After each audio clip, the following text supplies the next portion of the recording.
운동을 시작하면 몸이 바뀔 줄 알았는데 생각보다 체중은 그대로여서 답답하시죠? 특히 30대 이후에는 예전처럼 운동한다고 해서 바로 빠지지 않으니까 그럼 내가 더 독하게 해야 하나? 이런 생각부터 들기 쉬워요. 근데 문제는 운동량이 부족해서가 아니라 지금 내 몸이 살이 잘 안 빠지는 상태에 있을 수 있다는 거예요. 제 회원님의 경우 오히려 식단을 더 늘렸더니 살이 빠지기도 했어요. 그래서 오늘은 운동해도 살이 잘 빠지지 않는 이유 5가지와 해결 방법에 대해 쉽고 명확하게 설명해 드릴게요.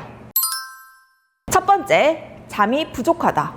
많은 분들이 다이어트에서 운동 식단만 중요하다고 생각하는데요. 사실 수면, 포괄적으로 말해서 휴식도 정말 중요해요. 왜냐하면 잠이 부족하면 몸이 회복이 잘 안 되고 배고픔도 더 잘 느끼고 지방을 쓰는 방식에도 영향을 줄 수 있기 때문이에요. 실제 연구에서도 같은 결과가 나왔어요. 같은 칼로리를 섭취했는데 충분히 잔 사람과 적게 잔 사람의 결과가 달랐어요. 2주 동안 한 그룹은 잠을 평균 8.5시간을 잤고 다른 한 그룹은 평균 5.5시간을 잤는데 각각 지방이 1.4kg, 0.6kg 감소하여 지방 감소량 차이가 약 0.8kg, 즉 잠을 적게 잔 그룹은 지방 감소가 55% 정도 적었어요. 잠이 중요한 이유는 몸은 잠잘 때 회복하기 때문이에요. 운동으로 자극을 줬으면 그걸 회복하는 시간도 필요하겠죠. 그런데 계속 잠이 부족하면 몸은 피곤하고 스트레스는 쌓이고 다음날 더 배고프고 더 붓고 덜 움직이게 될 수 있어요. 그러니까 잠은 하루 7시간 이상 꼭 자려고 노력하고 몸이 휴식할 수 있는 시간을 주셔야 돼요. 두 번째, 운동할 때만 움직이고 나머지 시간에 너무 안 움직인다. 운동을 시작했다는 이유만으로 운동하기 전보다 더 안 움직이는 사람들이 생각보다 많아요. 예를 들어 운동하기 전에는 하루 5,000보 정도는 걸었는데 운동을 시작한 이후에는 운동을 했다는 이유만으로 하루 1,000보도 걷지 않는 거죠. 운동을 했다면 그 나머지 시간에는 어떻게 보냈는지 잘 생각해 보세요.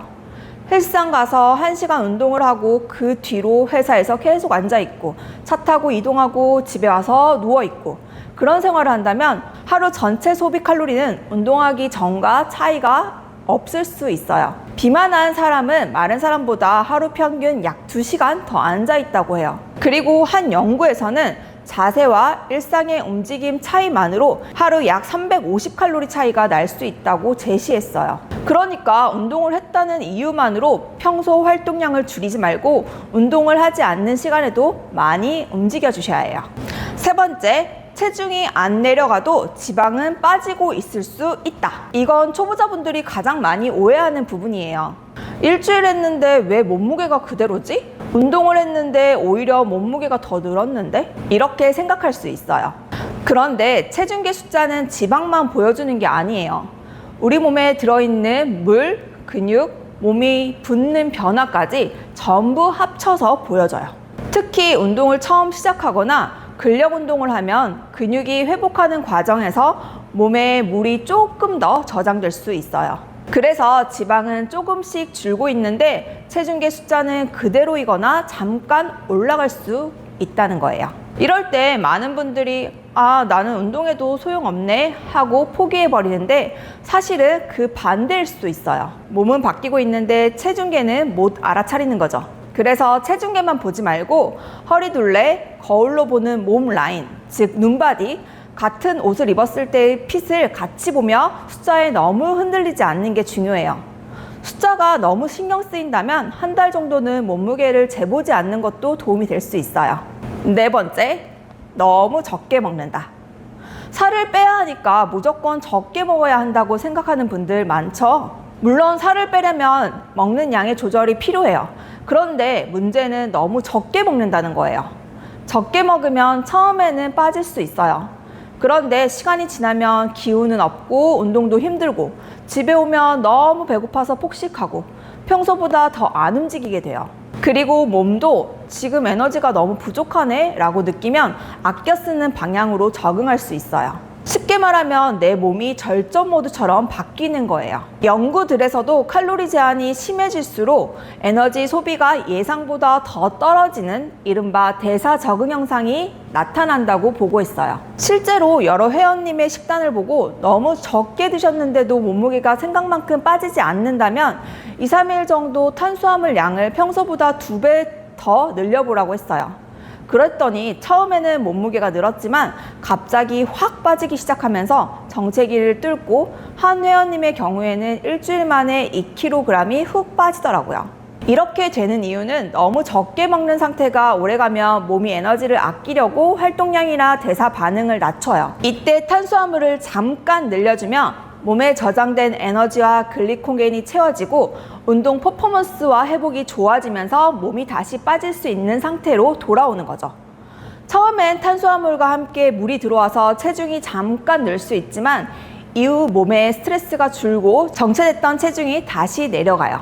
5번째, 운동 강도가 너무 높거나 반대로 너무 낮을 수 있다. 마지막은 운동 자체의 문제예요.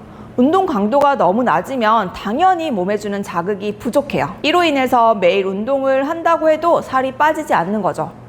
예를 들어 러닝머신 위에서 영상 보면서 천천히 걸으며 1시간 운동하는 거예요. 그런 분들 많으시죠? 그런데 반대로 운동 강도가 너무 높아도 문제예요. 초보자인데 매일 숨 넘어갈 정도로 하고 근육통이 너무 심하고 다음날 너무 피곤해서 하루 종일 퍼져 있고 배는 더 고프고 결국 며칠 하다가 쉬게 되면 이것도 감량에 불리할 수 있어요.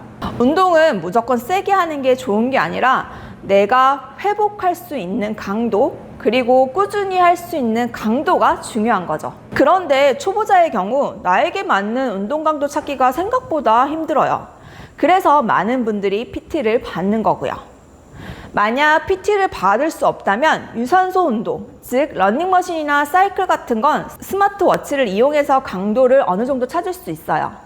스마트워치는 심박수를 이용해서 유산소 운동을 할 때 100에서 120 정도 심박수를 만들 수 있는 속도로 타는 거예요. 또한 근력 운동의 경우 다음날 근육통이 움직였을 때 살짝 느껴질 정도로 운동해 보세요.